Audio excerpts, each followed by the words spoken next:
mari kita berdoa. Jemaat yang di rumah, mari kita sama-sama berdoa. Bapa di surga, Bapa di dalam nama Tuhan Yesus Kristus, pagi hari ini kami naikkan pujian syukur kami kepada Engkau, karena Engkau sungguh baik bagi kami. Walaupun kami tidak bisa berkumpul di dalam gedung gereja seperti biasanya, tapi kami bersyukur karena kami masih bisa memuji menyembah Engkau dari rumah kami masing-masing melalui siaran ini ya Tuhan. Hamba berdoa baik kami yang ada di gereja maupun jemaat Tuhan yang ada di rumah. Roh Kudus, Engkau mengurapi kami semua. Roh Kudus, Engkau menjaga dan melawat hati kami semua, agar supaya biarlah pagi hari ini Tuhan Yesus melalui ibadah ini kami semua akan berjumpa dengan Tuhan secara pribadi, dan biarlah Tuhan hadirat-Mu akan membuat kami semakin kuat dan kokoh dalam mengiring Engkau di tengah-tengah situasi yang sulit ini ya Tuhan. Kami berdoa Tuhan Yesus, tolong kami urapi setiap hamba-hamba-Mu yang Engkau pakai, yang Engkau pilih untuk melayani pada pagi hari ini.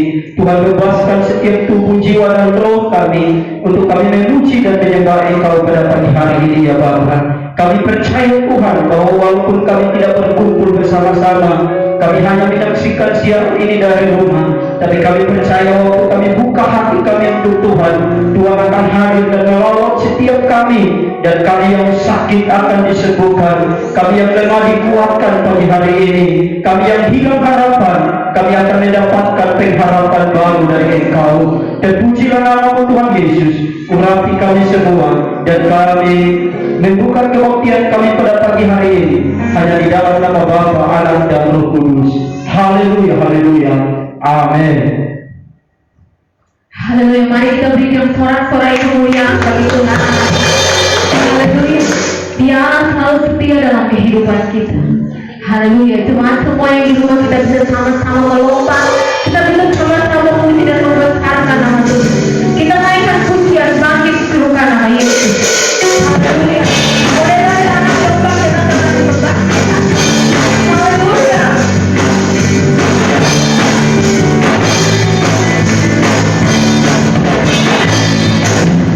Kita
Haleluya.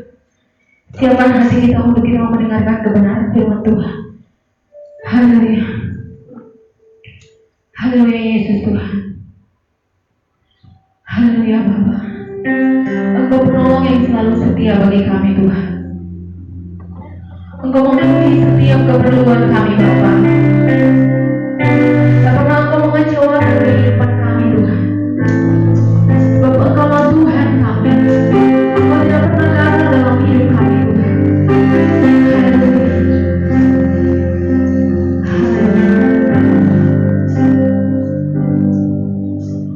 Engkau yang selalu setia memenuhi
datang di hadapan-Mu. Kami menyiapkan hati kami saat ini untuk kami mendengar firman-Mu ya Bapa. Tuhan berkati kami, sucikan, tuluskan hati kami. Dan biarlah pagi hari ini, melalui siaran ini Bapa, kami semua bisa menangkap sesuatu. Tuhan pakai hamba-Mu yang adalah manusia biasa ini. Biarlah hamba menyampaikan isi hati Tuhan kepada seluruh jemaat Tuhan yang mendengar dari rumah pagi hari ini. Terima kasih Bapa. Ini doa kami dalam nama Tuhan Yesus Kristus, firman Allah yang hidup. Kami berdoa dan kami bersyukur. Kami sambut firman. Haleluya, haleluya. Amin.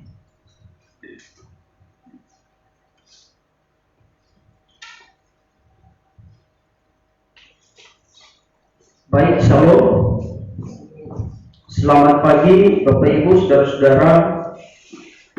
Selamat pagi semua jemaat Tuhan yang ada di rumah masing-masing. Kita bersyukur walaupun hari ini kita tidak bisa berkumpul bersama-sama di sini, tapi saya percaya bahwa saudara-saudara menyaksikan siaran ini dari rumah. Dan ini tidak mengurangi sukacita kita untuk kita memuji, menyembah Tuhan dan mendengar firman Tuhan. Saudara-saudara, sesuai dengan kalender gereja, maka kita hari ini ada di minggu-minggu sengsara, dan ini adalah minggu sengsara yang ke-6. Dan di minggu-minggu sengsara ini, saudara-saudara, seharusnya kita berkumpul dan kita memuji, menyembah Tuhan, menguatkan satu dengan yang lain. Tetapi justru kita diperhadapkan dengan sebuah situasi yang memaksa kita untuk tidak bisa berkumpul dan beribadah. Kita diperhadapkan dengan sebuah situasi yang memaksa kita untuk kita harus tinggal di rumah. Tapi saya berharap bahwa saudara-saudara tetap setia, tetap kokoh di dalam Tuhan, apapun situasi yang kita alami hari ini. Saudara-saudara, mari kita buka kitab kita bersama-sama. Hari ini saya mau bicara kepada kita sebuah topik yang berjudul sikap orang percaya dalam menghadapi penderitaan. Kita akan belajar dari Tuhan Yesus bagaimana dia bersikap ketika sedikit lagi dia menghadapi penderitaan yang akan dia alami, menuju ke Golgota, bahkan sampai dia mati di atas kayu salib. Dan hari ini saudara-saudara, saya mau ajak kita untuk melihat Lukas pasal 22 ayat 39 sampai ayatnya yang ke-46. Kita belajar dari Tuhan Yesus bagaimana sebelum dia menghadapi penderitaan dan kesulitan yang akan membawa dia menuju ke Golgota, ada hal menarik yang Yesus lakukan. Oleh karena itu mari kita buka saudara-saudara, dan kalau saudara sudah dapat, mari kita akan baca bersama-sama. Saudara ikuti di rumah saudara masing-masing. Lukas 22 ayat 39 sampai ayatnya yang ke-6.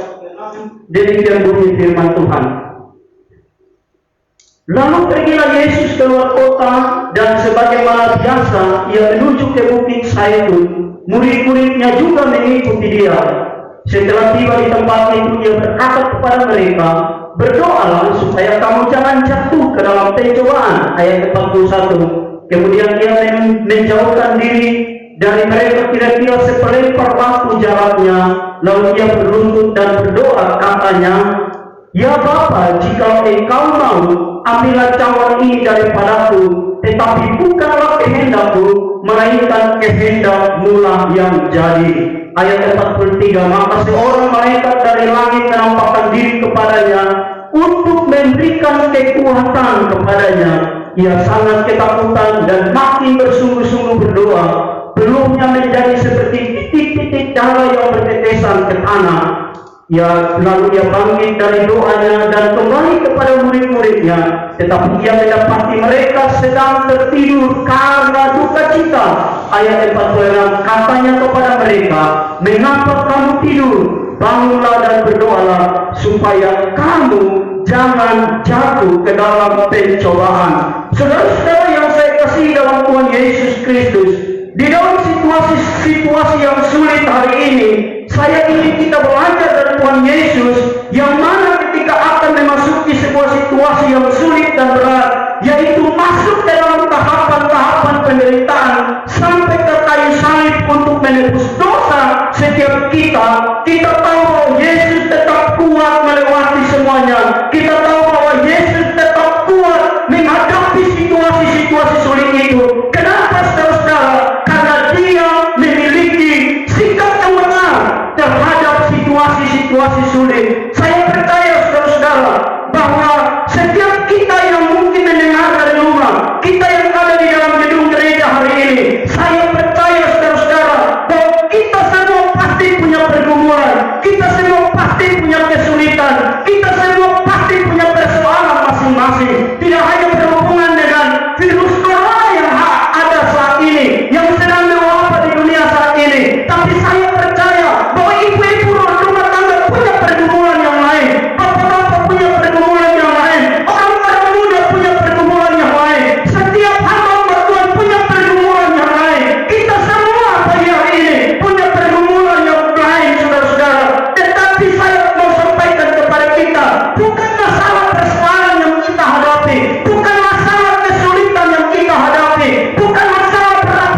Dan oleh karena itu, Bapak Ibu Saudara-saudara, belajar dari apa yang Yesus lakukan. Hari ini saya mau menyampaikan beberapa hal kepada kita. Bagaimana sikap kita dalam menghadapi pergumulan kita hari ini. Bagaimana sikap kita dalam menghadapi kesulitan-kesulitan kita hari ini. Bagaimana sikap kita dalam menghadapi persoalan-persoalan kita hari ini. Supaya kesulitan kita tidak membuat kita menjadi orang-orang yang kalah. Supaya kesulitan kita, persoalan kita tidak membuat kita menjadi orang-orang yang lemah. Tapi biarlah walaupun kita dihadapkan dengan persoalan, kesulitan, dan berbagai macam pergumulan, tapi kita tetap menjadi orang-orang yang kokoh dan kuat di dalam Tuhan. Yang pertama, saudara-saudara, mari kita belajar dari Yesus bagaimana sikap kita supaya kita menghadapi pergumulan kita dan kita tetap kokoh di dalam Tuhan. Yang pertama, saudara-saudara, belajar dari ayat-ayat ini saya mendapati yang membuat Yesus menjadi kokoh, menjadi kuat, bertahan dalam menghadapi setiap pergumulan, setiap kesulitannya, dalam keadaannya sebagai manusia. Tentu saudara-saudara, dia juga merasa sakit, dia juga merasa bahwa dia tidak mampu, tapi yang membuat dia kuat dan kokoh adalah yang pertama, waktu dia menghadapi kesulitannya, dia memulai dengan apa yang disebut dengan doa. Kalau kita mau kita tetap kuat dan kokoh di dalam Tuhan, saudara-saudara, mari kita harus terus berdoa. Saudara-saudara, ini adalah rahasia yang membuat Yesus tetap kuat dan kokoh sebagai manusia 100%. Karena kita tahu bahwa Yesus ketika Allah datang ke dunia, dia Allah 100% dan dia juga manusia 100%. Dan sebagai manusia, saudara-saudara, yang membuat dia kokoh, bertahan, menghadapi seluruh tahapan-tahapan penderitaannya adalah karena Yesus memiliki gaya hidup berdoa. Dan inilah, saudara-saudara, yang menjadi kekuatan bagi Yesus. Yesus tidak hanya berdoa, saudara-saudara, waktu dia ada di dalam penderitaan. Yesus tidak hanya berdoa waktu dia hendak masuk ke dalam tahapan-tahapan penderitaan. Tetapi kalau kita membaca seluruh Alkitab Perjanjian Baru, saudara-saudara, khususnya Injil-Injil sinoptik, kita akan menemukan di sana bahwa Yesus selama ada di dunia, dalam melakukan semua pelayanannya, Yesus selalu berdoa. Saya kasih contoh beberapa ayat yang membuktikan bahwa Yesus berdoa. Tapi kita baca dulu ayat 39 sampai ayat 41 dari pembacaan kita hari ini. Lukas 22 ayat 39. Lalu pergilah Yesus keluar kota, dan sebagaimana biasa ia menuju bukit Zaitun. Murid-muridnya juga mengikuti dia. Jadi saudara-saudara, berdoa di bukit Zaitun, berdoa di taman Getsemani, itu bukan baru dilakukan oleh Yesus, tapi Yesus sudah berulang-ulang selalu biasa melakukannya. Waktu dia sampai di sana ayat 40, setelah tiba di tempat itu, ia berkata kepada mereka, maksudnya kepada murid-muridnya, berdoa supaya jangan jatuh ke dalam pencobaan. Ayat 41, dia menjauhkan diri dari mereka kira-kira seperti para batu terangnya.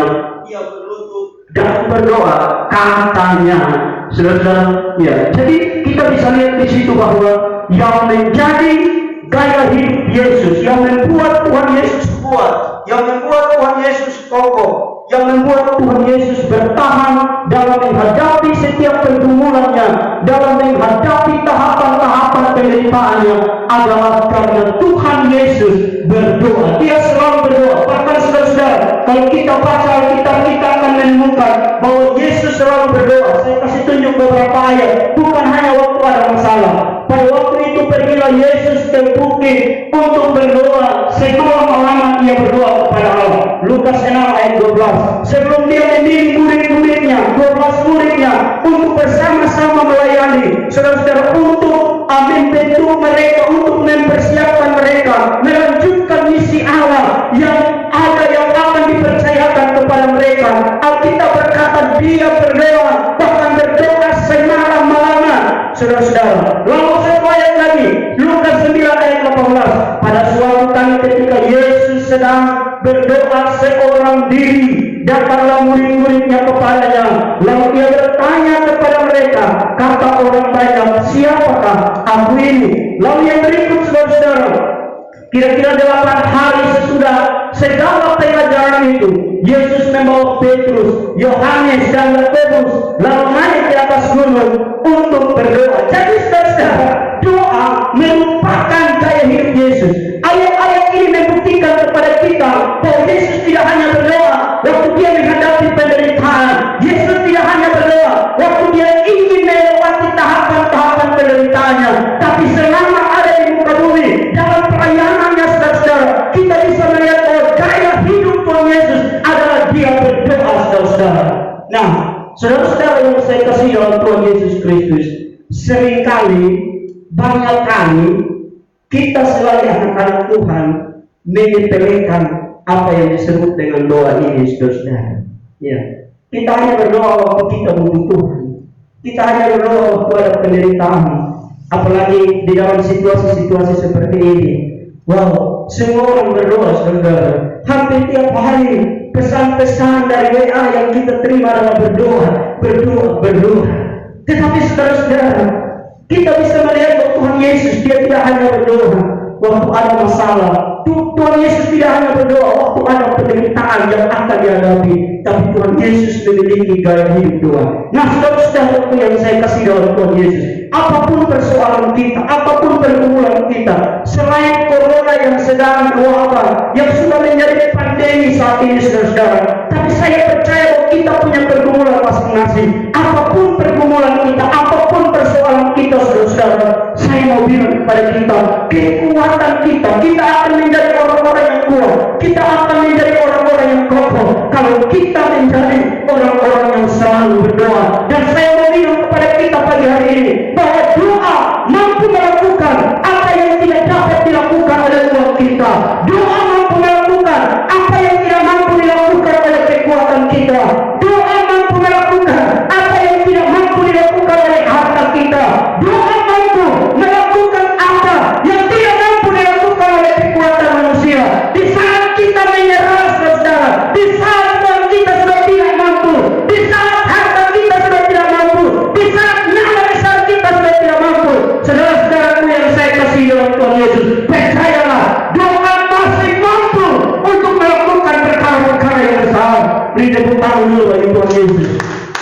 Karena itu saudara-saudaraku yang saya kasih dalam Tuhan Yesus, mari kita belajar bahwa apapun kesulitan kita, kekuatan kita terbatas. Kita percaya saudara bahwa dokter-dokter di dunia ini terbatas. Itulah sebabnya sampai hari ini mereka masih sulit menemukan obat, mereka masih sulit menemukan cara untuk menghentikan virus corona. Dan kalau ini berlanjut terus saudara, mungkin kita akan seperti ini beberapa waktu ke depan. Tapi kita percaya bahwa Allah kita adalah Allah yang berkuasa. Tidak ada satu perkara pun yang mustahil bagi Dia. Karena itu saudara, mari kita selalu terus berdoa, tekun berdoa dengan sungguh-sungguh, dan kita percaya saudara bahwa doa orang benar mempunyai kuasa yang besar kalau kita melakukannya dengan sungguh-sungguh dan percaya kepadanya. Saya kasih tunjuk kepada saudara beberapa contoh orang-orang yang berdoa. Yabes, dia pernah berdoa saudara-saudara di dalam 1 Tawarin 4 ayat 10. Dia minta supaya Tuhan memperluas daerahnya. Dia minta supaya Tuhan memberkati dia dengan berlimpah-limpah, dan Tuhan menjawab doanya saudara-saudara. Kita juga bisa melihat di situ Yunus, dia berdoa untuk keselamatan Niniwe, dan Tuhan menjawab doanya saudara-saudara.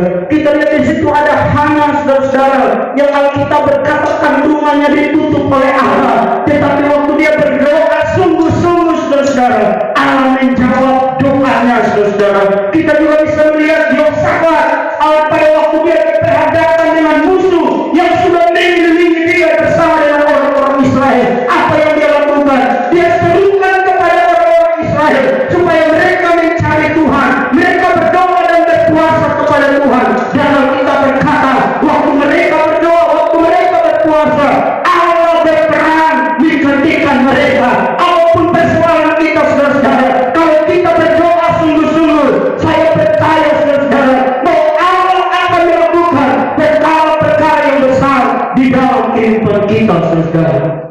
Ada aneh. Yang kedua, siaran Facebook, jadi kita membersihkan saudara-saudara. Saya takut data saudara habis. Yang kedua saudara-saudara, bagaimana sikap kita di dalam menghadapi pergumulan? Mari kita belajar dari Yesus.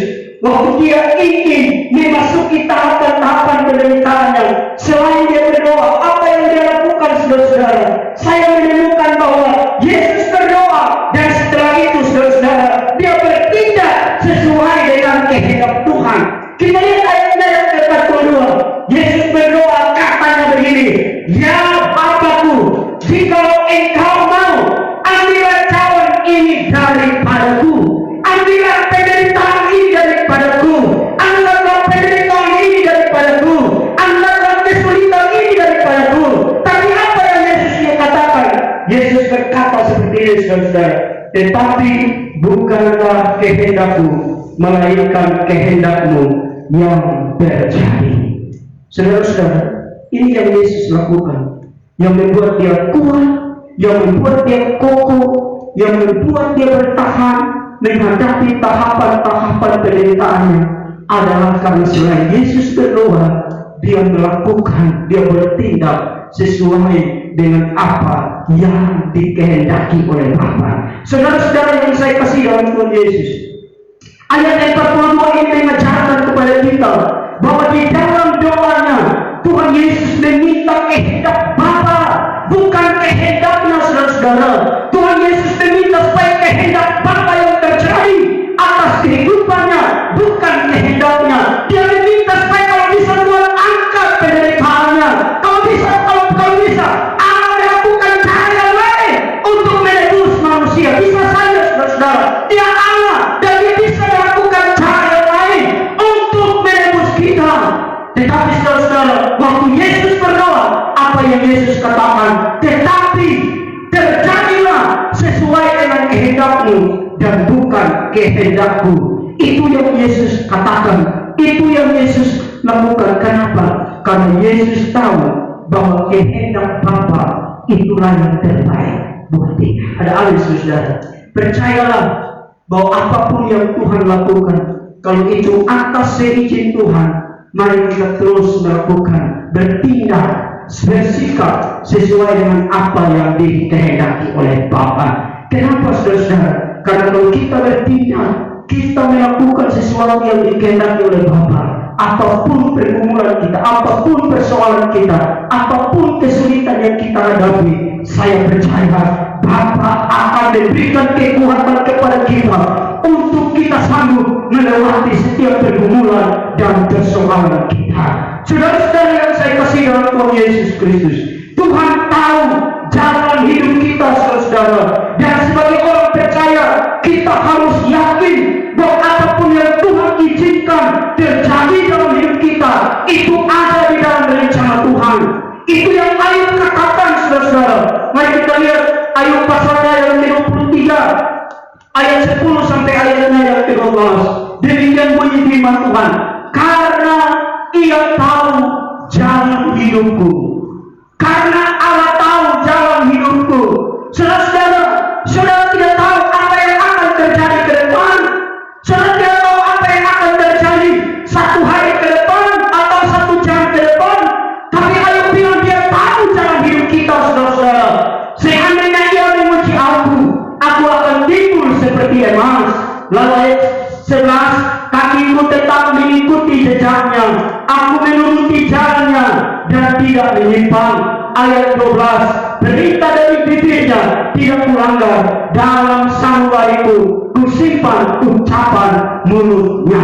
Saudara-saudara, Ayub berkata, Tuhan tahu jalan hidupku, dan kalau Ia mengizinkan ujian itu datang kepadaku, Ia mengizinkan persoalan itu datang kepadaku, maka Ayub berkata, supaya aku akan keluar seperti emas murni.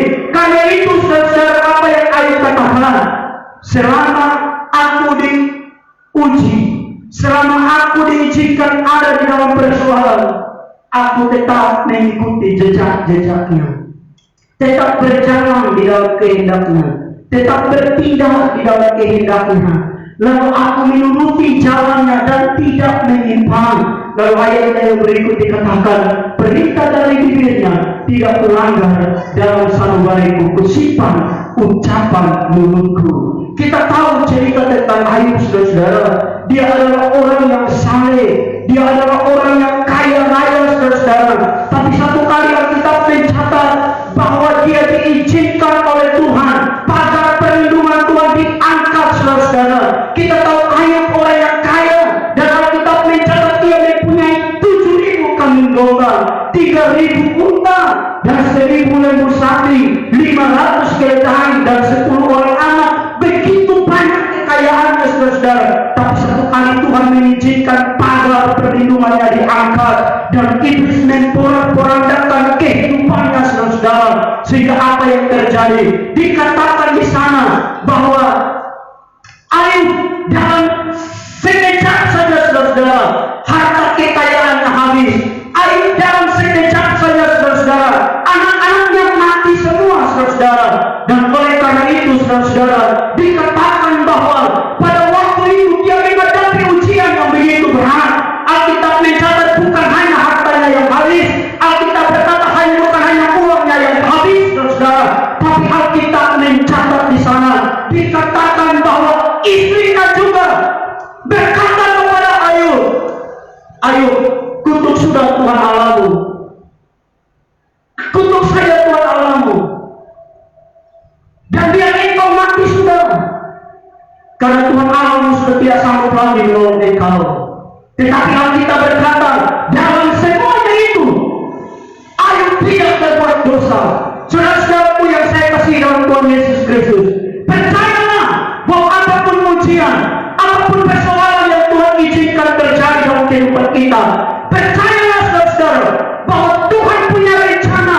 Karena itu tetaplah berjalan di dalam kehendak Tuhan, tetaplah berjalan di dalam kehendak Tuhan, jangan keluar dari kehendak Tuhan. Alkitab berkata, Ayub pasal pertama ayatnya yang ke-20 dikatakan, maka berdirilah Ayub lalu mengoyak jubahnya dan mencukur kepalanya, kemudian ia sujudlah ia dan menyembah. Lalu ayatnya yang ke-21 berkata, katanya dengan telanjang aku keluar dari kandungan ibuku, dengan telanjang juga aku akan kembali ke dalamnya. Tuhan yang memberi, Tuhanlah yang mengambil, terpujilah nama Tuhan.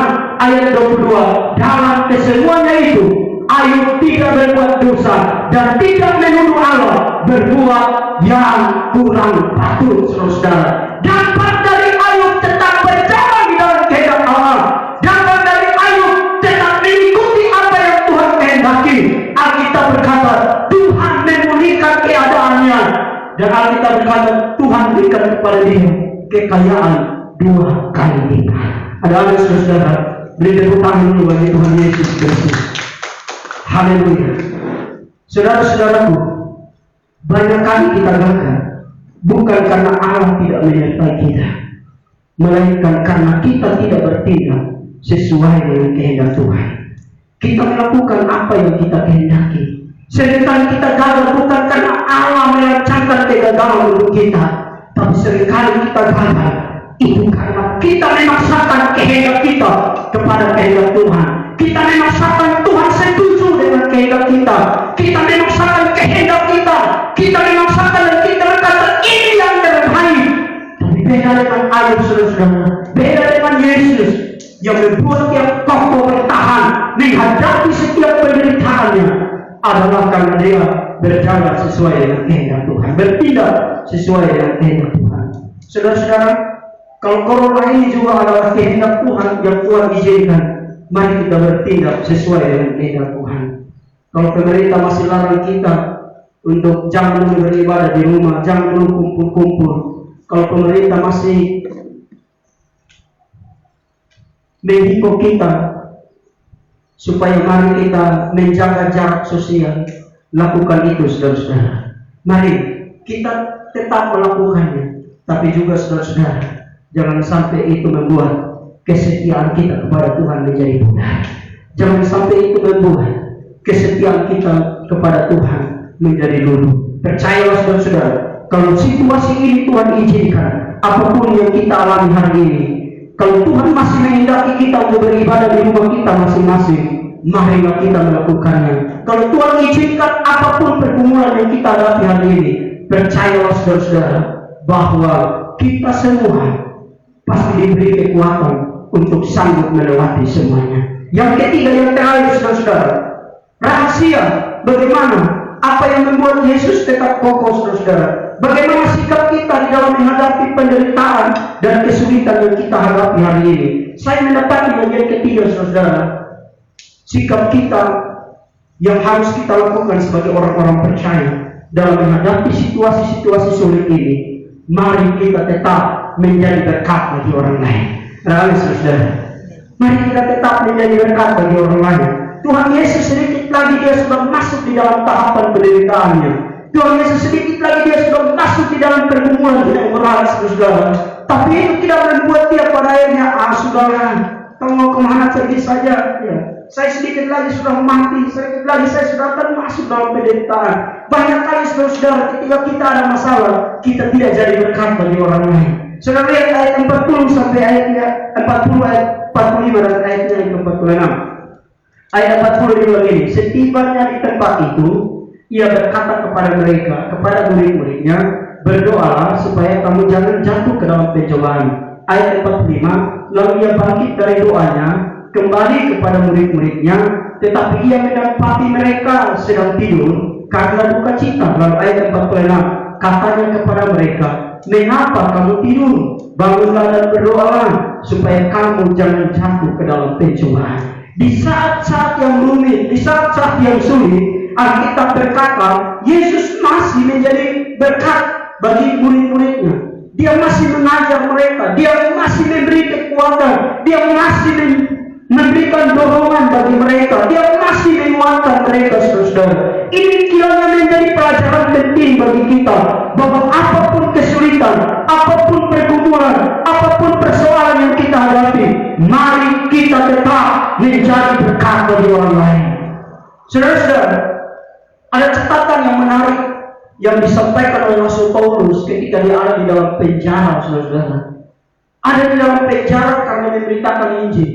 Ada di dalam penjara, tapi saudara tahu, itu tidak membuat Rasul Paulus menjadi orang yang lemah, menjadi orang yang tidak berdaya.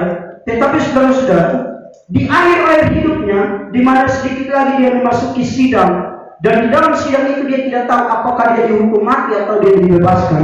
Tapi dia menulis kepada jemaat di Filipi bilang begini saudara. Filipi 1 ayat 20, sebab yang sangat kurindukan dan kuharapkan ialah bahwa aku dalam segala hal tidak beroleh malu, melainkan seperti sedia kala, sedemikian sekarang Kristus dengan nyata dimuliakan di dalam tubuhku, baik oleh hidupku maupun oleh matiku. Lalu ayat 21, karena bagiku hidup adalah Kristus dan mati adalah keuntungan. Tetapi jika aku harus hidup di dunia ini, berarti bagiku bekerja memberi buah. Rasul Paulus bilang, kalau saya diizinkan hidup di dunia ini, itu berarti bagi saya bekerja untuk memberi buah. Jadi berkat, aku didesak dari dua pihak, aku ingin pergi dan dia bersama-sama dengan Kristus, itu memang jauh lebih baik bagiku. Tetapi lebih perlu untuk tinggal di dunia ini karena kamu. Dan dalam keyakinan ini, tahulah aku bahwa aku tinggal dan akan bersama-sama lagi dengan kamu sekalian, supaya kamu makin maju dan bersukacita dalam iman. Ayat 26, sehingga kemegahanmu dalam Kristus Yesus makin bertambah karena aku, apabila aku kembali kepada kamu. Saudara-saudara,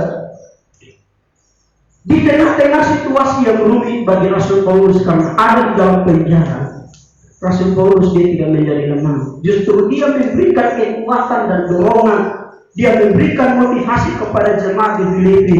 Dalam catatan-catatan dia katakan kepada jemaat di Filipi, bersukacitalah senantiasa dalam Tuhan. Dia tetap menyampaikan kepada mereka, menguatkan mereka. Dan catatan menarik yang kita baca hari ini, di tengah-tengah kesulitan, situasi sulit, dia bilang saya didesak oleh dua pihak. Saya sebenarnya ingin mati, ingin pergi, supaya berjumpa dengan Kristus. Dan semuanya selesai, kesulitan saya selesai, penderitaan saya selesai. Tapi dia bilang, aku lebih suka untuk masih ada bersama-sama dengan kamu. Dan kalau saya masih diizinkan hidup, Rasul Paulus bilang, itu bagiku bekerja untuk memberi doa. Saudara-saudara, hari ini banyak orang mati sia-sia. Dalam sekejap, saudara-saudara, puluhan ribu orang mati. Tapi kita bersyukur Tuhan masih memberi kesempatan bagi kita untuk kita hidup sampai hari ini. Kita tidak tahu kita hidup sampai kapan. Dan mungkin hari ini saudara berkata, saya punya banyak masalah, saya punya banyak pergumulan, saya punya banyak persoalan. Saudara-saudara ingat, kalau Tuhan masih izinkan kita hidup hari ini, pakai hidup ini untuk menjadi berkat bagi orang lain. Pakai hidup ini, pakai kesempatan ini untuk menjadi berkat bagi orang lain. Seringkali saudara, kita tidak jadi contoh, kita tidak jadi teladan ketika kita ada dalam masalah. Kita memaki-maki, ya, kita melakukan hal-hal yang tidak berkenan. Dan saudara-saudaraku, kiranya firman Tuhan ini menjadi motivasi bagi kita, supaya apapun masalah kita, apapun yang kita hadapi hari ini, hidup kita tetap menjadi berkat. Kalau saudara baca kembali dalam catatan Ayub, sahabat-sahabatnya mereka datang dan mereka menyampaikan kepada dia, mereka datang dan mereka menghakimi dia. Tapi Alkitab berkata, dalam penderitaan itu, Ayub tetap berdoa buat mereka. Kiranya firman Tuhan ini menjadi berkat bagi kita semua. Mari kita tutup Alkitab kita, saudara-saudara. Haleluya. Mari pelan-pelan ada di depan sini.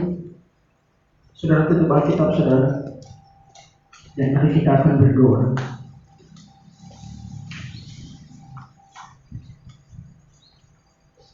Haleluya. Kita akan nyanyi satu lagu, bukan dengan kekuatanku. Kita tahu bahwa kekuatan kita hanya datang dari Tuhan.